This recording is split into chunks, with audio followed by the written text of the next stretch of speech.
this is Jane Talbot, and today I'm at a place called Whitepark Bay. It's a beach that's not very far away from where I live.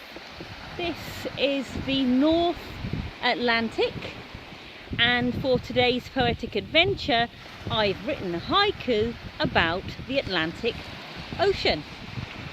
As you can see, it's quite calm today in my mind's eye, or even when I listen to the sound of the waves, I imagine something a little rougher, something more powerful.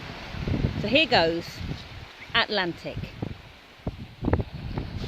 The salt king rises and bows to the harvest moon. Waves of emotion.